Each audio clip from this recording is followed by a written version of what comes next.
Dr. Horvath said even the government or the Thai Stock Exchange should use a stakeholder model to create organization image because it helps the people to see which registered companies truly pay back benefits to the society.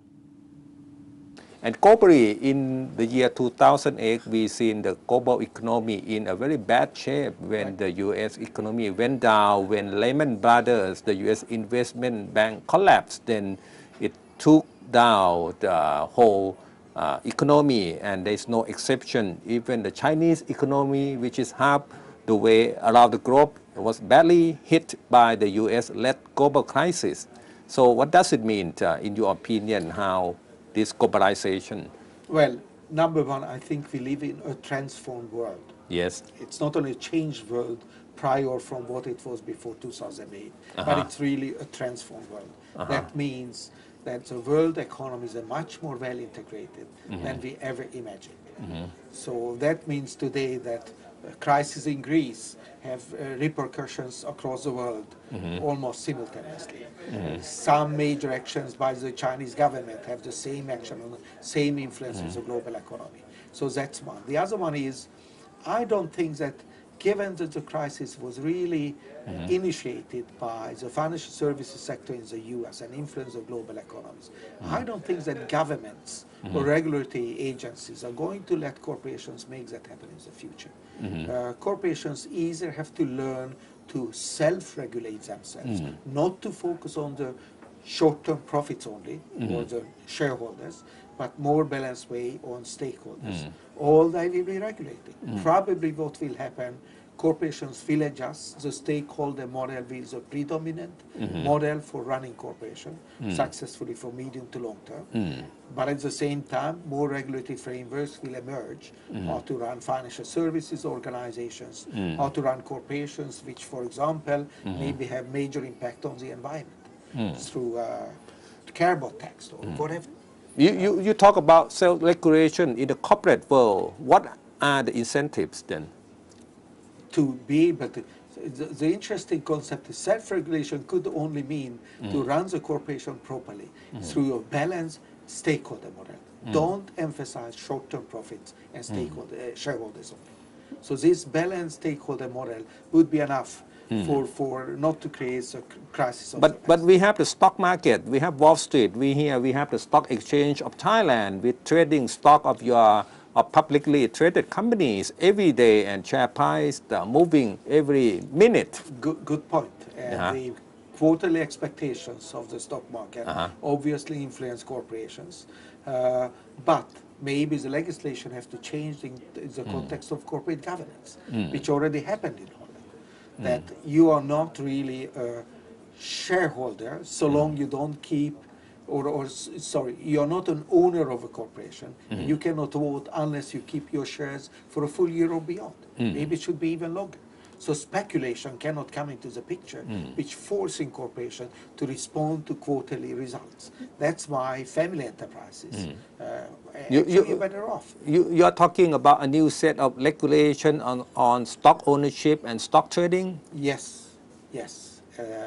Well, again, you know, a corporation has the right to still have, in spite of the expectation of the stock market on a quarterly basis, have the right still to make the decision.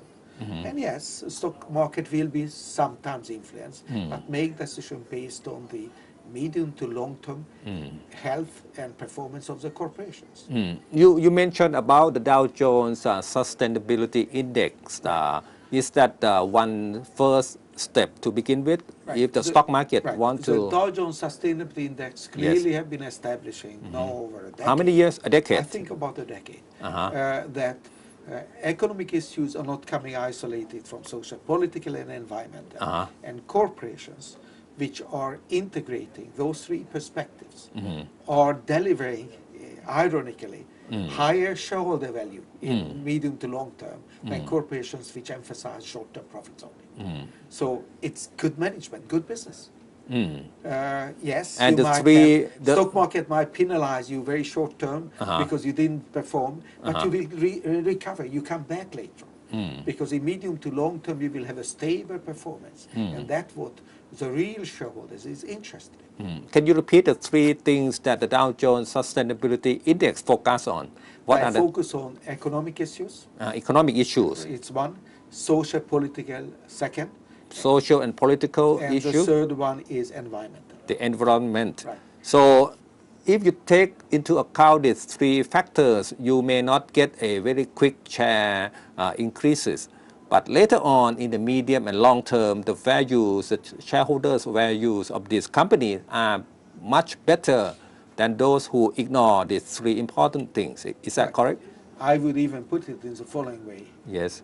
More well-educated shareholders will recognize, Yes. if empirically we have evidence, that the triple bottom line, economic, social, political, and environmental issues in an integrated way provide higher shareholder value, even in medium to long term, than only having short-term profits and then nothing in the future. So I guess one suggestion for the stock exchange of Thailand and other stock markets in ASEAN countries may be to follow the path of the U.S. market, where they have the Dow Jones Sustainability Index Right. for stock that focus on the environment, on the economic, and on the social, political issues.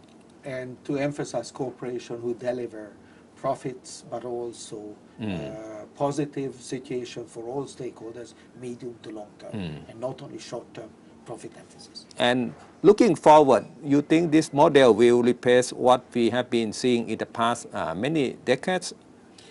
The stakeholder model. I think that the stakeholder model or elements of it have been around a while. Many enlightened corporations realize that they have to combine economic, social, political, and environmental issues. Dofasco in Canada is a good example of a corporation which always practice it since I have get to know them about 20 years ago.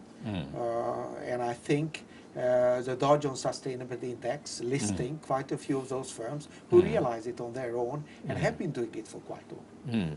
So I understand that you have been the dean of the business school at the York University in Canada for more than 20 years, right? You may be one of the longest serving deans in business school. What is your observation over the past 2 decades of this development? I have been dean for 23 years at the Yes. Schulich School of Business at York University. Yeah, maybe I am the longest serving in one location. But what I, over the years, noticed, obviously, that already in the past it was clear that the triple bottom line, or the balanced stakeholder model, is good management. Our school started engaging in, for example, starting with creating a chair in ethics, that corporations should be making ethical decisions. Don't mislead any stakeholder groups. Don't try to teach them properly, whoever they are. That was one of the elements. One of the, and I developed a chair in that in 1991. Yes. In 92, I developed the first chair in sustainability, or in that time it was called environmental issues. Later on, corporate social responsibility. So I have a quite large group of faculty, which over the years has been working on those issues. And we certainly teaching how to practice the triple bottom line, how to practice the stakeholder model, and try to get corporations. Certainly our graduates are going to try to make corporation focusing on medium to long term in a balanced But I remember that in the older days, when we talk about MBA schools, we talk a lot about profit maximization. We talk about M&A, mergers and acquisition. We talk about hostile takeover. We talk about quick profit. All these things are the past already. Well, it's not only profit, it's the value of the corporations and the kind of value shareholders can have in the corporations. And what is clear based on the empirical evidence now through Dow Jones Sustainability Index among others, that if you do emphasize the triple bottom line or a balanced stakeholder model over medium to long term, ironically you also create the highest shareholder value. So it's good business. That's what corporations should be practicing. And I think one of the biggest challenge coming up for China is that their companies will adopt what you are talking about. They have the tendencies to do that. I am just coming from China, actually. Yes. Yeah. And What's I your think observation? that it's quite clearly accepted in China. There's a short-term profit orientation, and disregarding the environment is not acceptable. That increasingly, either the government will enforce it, or corporations have to deal with that more properly. So again, Chinese corporations, just like any other corporations, any part of the world, have to apply the triple bottom line or a balanced stakeholder model. That's the way a responsible enterprise in the future have to act. So you mean Chinese company and many of the world's biggest company will come from China. They will be caring more about the social, the environmental, and beyond the economic issues. Absolutely, absolutely. Otherwise, people will react. Let's not forget all stakeholder groups also becoming more well-educated, and it's a more integrated world. You cannot hide anywhere in the world and destroying the economy in other parts of the world. Your home base will force you to act properly. The interconnected global economies Yes. is obvious. And what about your observation for Thai companies and company in ASEAN countries, since we're going to have the ASEAN Economic Community in the year 2015 as a single market and single production base? It would be great. It will enlarge your market. You will have corporations which can rely on larger markets and further develop the corporations, and then you can reach out from that common base to the rest of the world, just like corporations have been doing in larger economies and then succeeding. I think it will be a very positive development for Thailand and the whole region. So, Dean Hovas, thank you for your time for joining our program. Thank you very much. It's a pleasure being here. 1 minute only, okay? So, Dean Howard, what is your partnership with Sachin of Chulalongkorn University? Already before I became dean at the Schulich School of Business at York University, CIDA, Canadian International Development Agency, provided us with financial support of a project to help Thai universities to develop its research capability and its classroom performance in all disciplines of a business school. This was delivered to Thailand through a partnership with SASIN. The Schulich School of Business, jointly with SASIN, then visited actually all Thai universities and looked at curriculum development opportunities.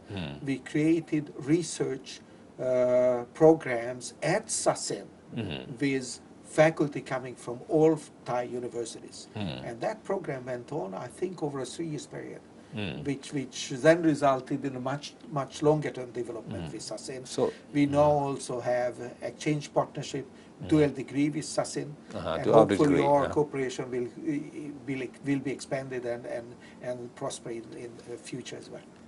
Thank you. Thank you. Follow Towards 2015 open up to the ASEAN market every Wednesday and Thursday from 10:30 to 11 p.m. on ASEAN TV. Also, keep connected online via Facebook with Towards 2015 only on ASEAN TV.